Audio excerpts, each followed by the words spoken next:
wala bang lumalabas na color ink and black ink sa inyong mga printer? Pwes, ganito lang ang gawin nyo.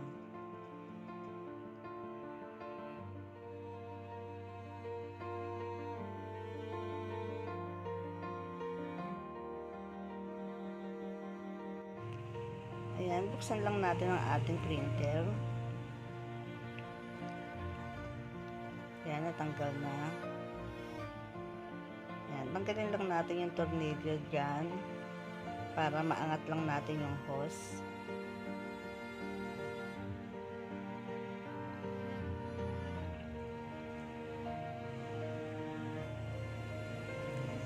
Ayan, kailangan lang natin tanggalin yan para maangat natin yung hose at para matanggal natin yung ayan yung dyan. As you can see, yung ink tank nya wala nang laman kasi natuyuan siya, kaya walang lumalabas na ink, tuyong-tuyo siya. Kaya ang gagawin natin dyan, lilinisin natin dahil natuyo na yung ink sa pinaka hose nya, natuyo na yung ink. Ayan o, walang kalaman-laman yung ink tank nya, natuyuan. Tanggalin muna natin yung ink tank din niya dyan sa mismong printer. Dahan-dahanin nyo lang kasi may lock yan, kaya matatanggal din agad yan. Ayan, natanggal na. Ayan yung mga color nya. Ayan, tanggalin din natin yan, yung puti na yan. May lock siya, kaya medyo mahirap siyang tanggalin, pero natatanggal din. May tatlong tornilyo dyan, tanggalin din natin yung tatlong tornilyo para matanggal din natin yung pinaka head ng printer.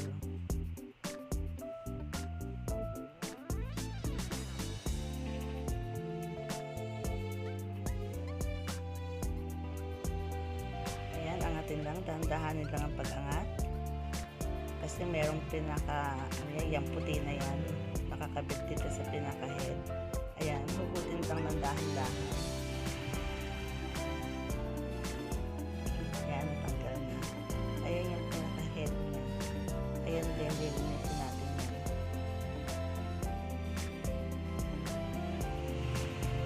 Kailangan lang natin ng cleaning solution.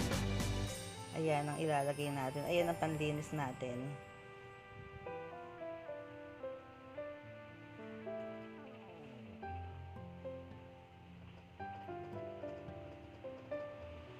Kuha lang tayo. Yan, punuin natin yan. Syringe na yan, punuin natin ng cleaning solution. Pasok lang yan. Tapos, ganyan lang natin hanggang sa matanggal yung bara. Ayan, nakikita nyo ba yan? Kabila naman. Color red.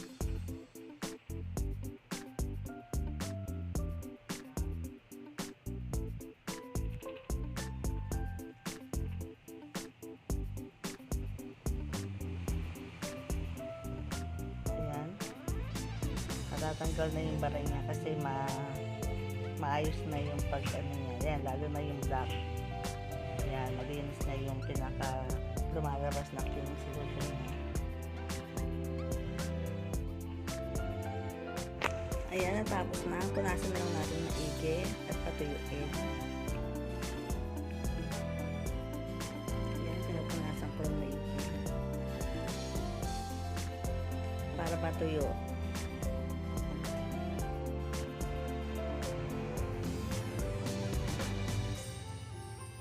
Tabi muna natin yan. At ito namang mga ayan, ink tank, lagyan natin ng cleaning solution isa-isa para matunaw yung mga ink na namuo sa loob.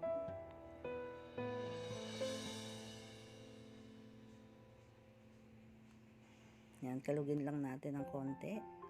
Ayan, para matunaw yung mga ink na nasa loob.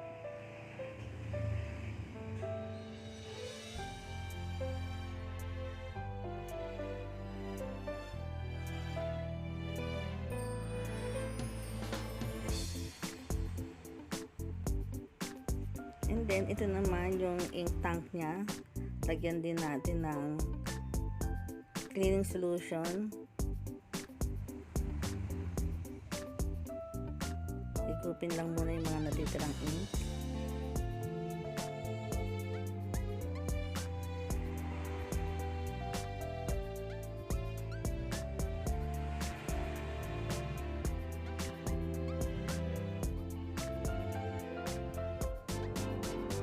Isa-isahin lang natin lahat yan. Isa-isahin lang na higupin yung natirang ink. Tapos lagyan ng cleaning solution isa-isa para malinis din yung pinakaloob niya. Yung pinaka-hose niya, yung mga namumuong ink sa loob ng hose, matutunaw yan ng cleaning solution.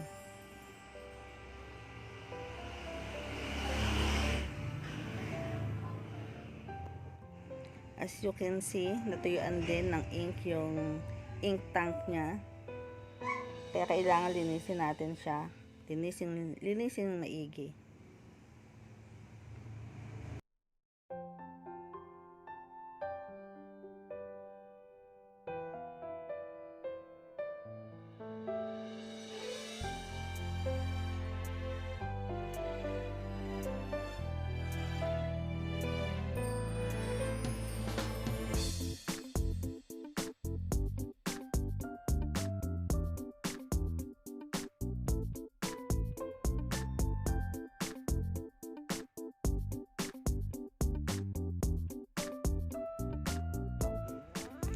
Ayan, naipasok na natin siya.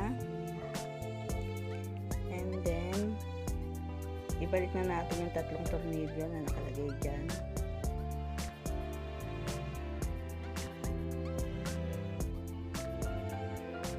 Ibalik natin isa-isa.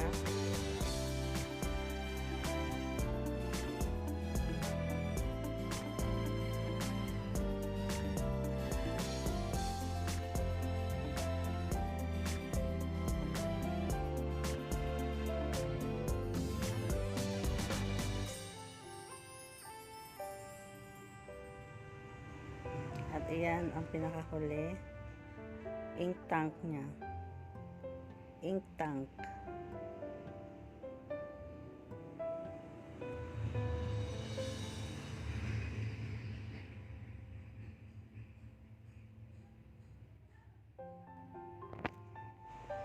Ayan, ibalik na natin lahat ng aking mga pinagtatanggal. Ngayon ay ibabalik ko na.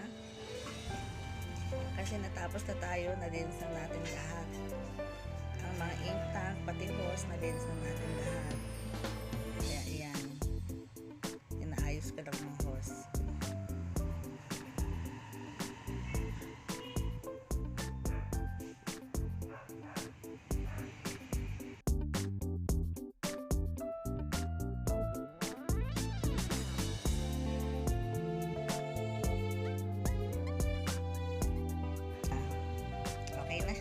Guys, okay na.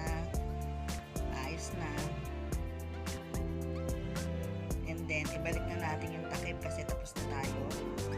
Ibalik na lang natin yung takip printer.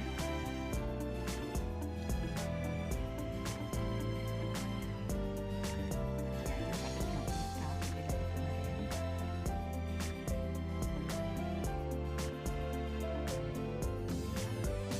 Ang takip ng printer, ibalik na rin natin. Dahil tapos na tayo, maayos na. Maayos na ang lahat. Guys, sa mga hindi pa nakakapag-subscribe, subscribe nyo lang po ang aking YouTube channel para lagi kayong updated sa mga ginagawa kong videos.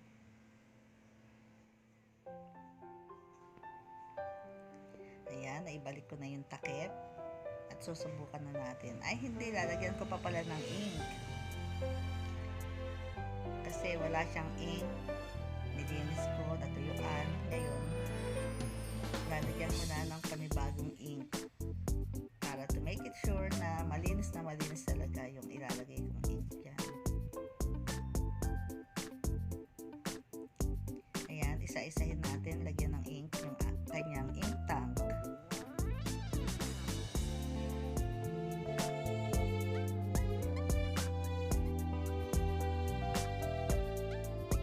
Guys, pag nagkaroon kayo ng